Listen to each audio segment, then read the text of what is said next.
मैंने एक वीडियो में कहा था, घूंघट के पट खोल री तो ही पिया मिलेंगे। भजन है ये। ईश्वर के दीदार करने हैं तो घूंघट के पट खोलने पड़ते हैं।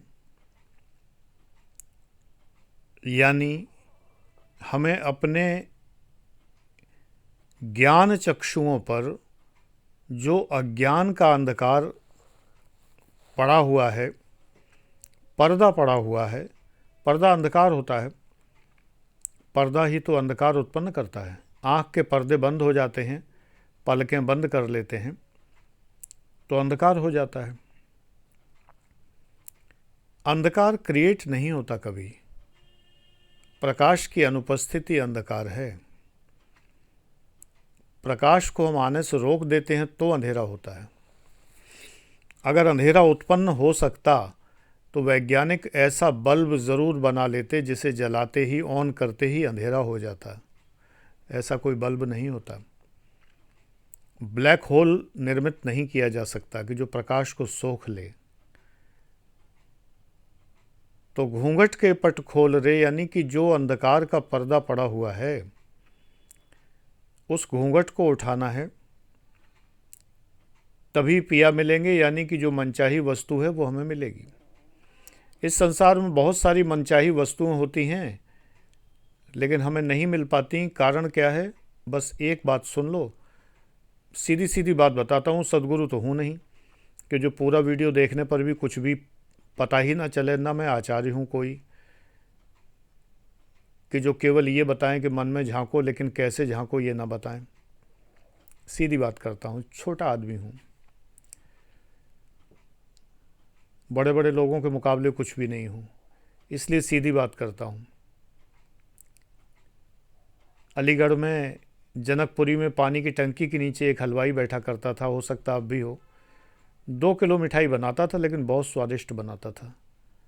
और विकास स्वीट की चाहे बड़ी से महंगी मिठाई सेंटर पॉइंट की, उसकी उस 2 किलो वाली मिठाई के बर्फ़ी के मुकाबले स्वादिष्ट नहीं होती थी।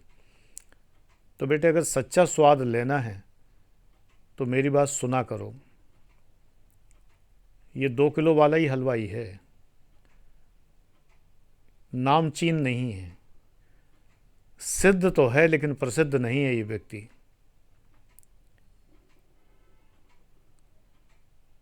अगर एक बात ध्यान रख लोगे तो वही मिलेगा जो चाहोगे,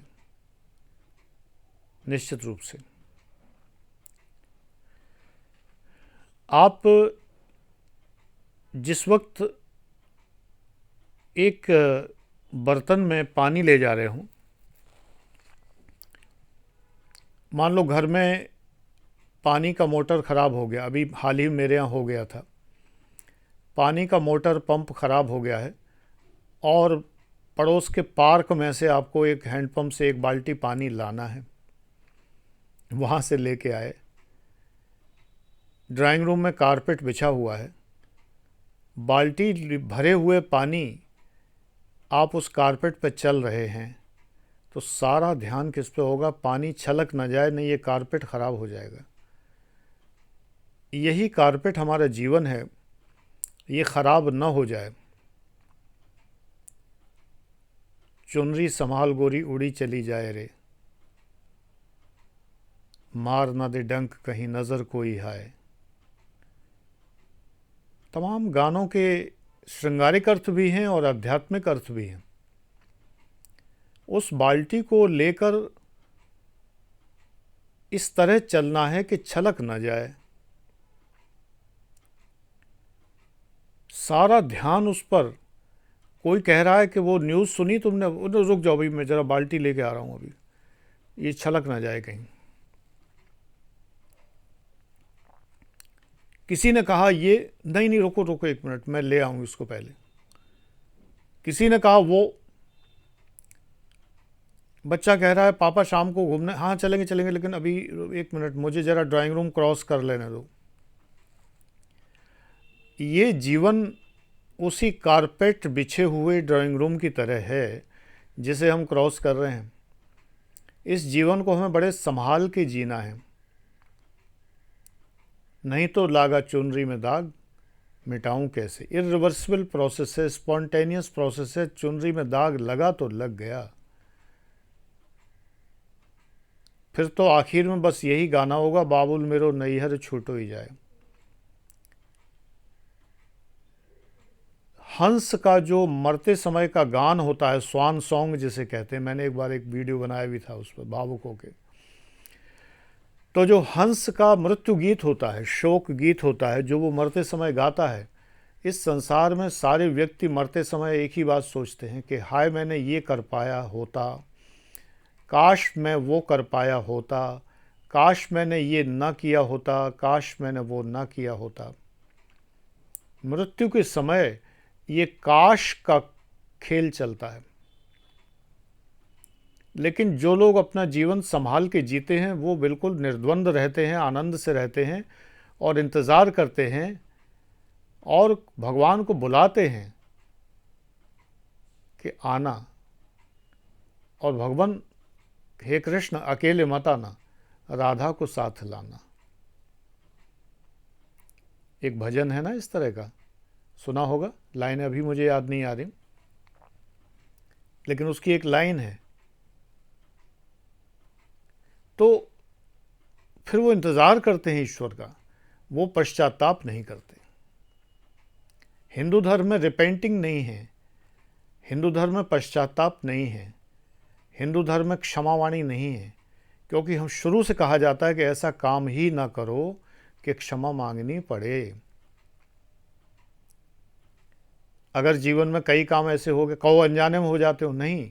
हिंदू धर्म के अगर हम 10 सूत्र मान लें तो कोई काम हमसे गलत होगा ही नहीं। अगर धृति क्षमा दमो अस्तेयम इंद्रिय शौचम इंद्रिय निग्रह वगैरह ये सब मान लें अगर, तो कोई अधर्म होगा ही नहीं, हम किसी को हर्ट करेंगे ही नहीं।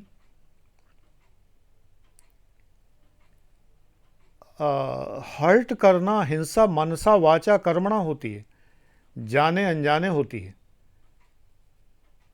कभी किसी व्यक्ति ने किसी व्यक्ति के लिए बहुत उल्टा सीधा बोला हो तो उस व्यक्ति के सामने वो सब मत कहिए जब तक कि बहुत हार्मफुल ना हो या ऐसा कोई ख़तरनाक बात ना हो जिससे उसे सतर्क करना हो। तब तो कहिए कि फ़लाना व्यक्ति आपको नुकसान पहुंचाने की बात कर रहा था। मैं अपने क्लास के बच्चों से अक्सर कहता था, मेरे शिष्यों से, कई बार शिष्य होते तो कुछ मुँह लगे शिष्य हो जाते हैं, अपने आप ही हो जाते हैं, मैं नहीं लगाता तब भी हो जाते हैं। गुरुजी वो फलाना आपके बारे में ऐसे कह रहा था। अब मुझे सुन के बुरा लगा, हर्ट हुआ, ख़राब लगा, क्रोध आया, उसका कुछ बिगाड़ दिया, मतलब जैसे दंड दे दिया उसे, कुछ जिसने ऐसा कहा था वेरीफाई हो गया। फिर मैंने एक नीति बनाई कि जब मुझसे कोई ये कहता था, ऐसी ऑफिस में जब कोई क्लर्क या कोई सबॉर्डिनेट ऑफिसर किसी दूसरे की बुराई करता था तो मैं उससे कहता था कि मुझसे किसी की बुराई मत करिए, अनलेस अदरवाइज़, जब तक कि कोई मेरी कुर्सी के नीचे बम ना लगा रहा हो। अगर मेरी कुर्सी के नीचे बम लगा रहा हो तो ज़रूर बता देना, मैं हट जाऊंगा किनारे, वो फट जाएगा बम, तब बैठ जाऊंगा बाद में दूसरी कुर्सी मंगा के। लेकिन अनावश्यक बुराइयां ना करिए। अब मेरे एक बहुत ख़ास परिचित हैं, वो हमेशा एक किस्सा 20 बार बता चुके हैं कि वो फलाने अधिकारी आईपीएस अधिकारी मिले थे, वो आपके बारे में ये कह रहे थे, आलोचना। अब वो कभी मेरे बॉस रहे थे तो वो ये तो कहेंगे ही, क्योंकि उन्होंने जो धंधा फैला रखा था उस धंधे में मैंने सेंध लगा दी, मैंने उनके धंधेबाजों को पकड़ लिया था, जुर्माने ठोंक दिए थे जिनसे वो पैसा लिया करते थे, तो वो तो कहेंगे ही। लेकिन वो जो उन्होंने शब्द कहे थे वो अच्छे नहीं थे। तो मेरे बहुत ख़ास, मेरे बहुत अच्छे परिचित वे शब्द दोहराते हुए बार बार कहते हैं, ये बात जब मिलते हैं तब कहते हैं। थोड़ा बड़ी उम्र में होता है, याददाश्त भी हो जाती है कि भूल जाता आदमी कि ये बात मैं कह चुका हूँ, लेकिन वो ये बात कहते ज़रूर हैं, वो सुन के मुझे अच्छा नहीं लगता। तो ये जो है वाचिक हिंसा है, ये भी नहीं करनी चाहिए। कर्मणा हिंसा होती है किसी को सीधे चोट पहुंचा देना, थप्पड़ मार देना वगैरह वगैरह। और मन से हिंसा है, अपने मन में ही सोचे जा रहे हैं इसका तो मैं ये कर दूंगा, इसका तो मैं वो कर दूंगा, चेहरे पे भाव आ रहे हैं लगातार। मेरा एक मित्र था, एज सच मित्र मेरे कभी नहीं होते, मित्र मैं उन्हीं को कहता हूँ जो मेरे थोड़े से अक्वाइंटीज़ हैं। तो इलाहाबाद में अक्सर उससे बातचीत होती रहती थी। तो एक दिन वो अकेला बैठा, उसकी मुट्ठियाँ कसी हुई, यूँ बिल्कुल कहीं शून्य में देख रहा है। मैं उसके पास से गुजरा, मैंने कहा किसकी हत्या कर डाली आज? अरे नहीं मामा जी, वो सब मामा जी बोलते थे वहाँ। नहीं नहीं मामा जी, हमने कहा तुम मन में किसी की हत्या कर रहे थे, किसी को कूट रहे थे, पीट रहे थे, धुन रहे थे, सच बताओ। बोला हाँ सही कह रहे हैं। मैंने कहा दिखाई दे रहा है, हर कोई बता सकता है कि तुम ये कर रहे थे। ये मनसा हिंसा है, वाचा कर्मणा। मन से, वचन से, कर्म से हिंसा क्यों करते हो भाई? ओ भाई सुन लो भाई, नहीं करना चाहिए ना। तो वो जो पानी छलक न जाए, तो जीवन में हमारा धैर्य छलक न जाए, हमारा सब्र छलक न जाए। हमें केवल फोकस करना है लक्ष्य पर, अर्जुन बने रहना है हर वक्त। टारगेट भले ही हमें कन्या नहीं विवाहनी है कोई, भले ही कोई द्रौपदी नहीं मिलनी है, लेकिन वो लक्ष्य जो है वो किसी द्रौपदी से कम नहीं है। वैसे द्रौपदी मेरी कोई कामना भी नहीं थी कभी भी, हालांकि द्रौपदी को पंच मातृकाओं में गिना जाता है। विजया जया क्या है वो, सावित्री विजया जया ऐसा करके कुछ है, षोडश मातृकाएं हैं। द्रौपदी का नाम भी पंच कन्याओं में आता है। हाँ, पंच कन्याओं में द्रौपदी का नाम आता है। अब हमारे आर्य कितने श्रेष्ठ थे कि जिसके 5 पति हों, वो भी कन्या। बड़ी ऊंची बात है, हर किसी की समझ के बाहर है, पंच कन्या।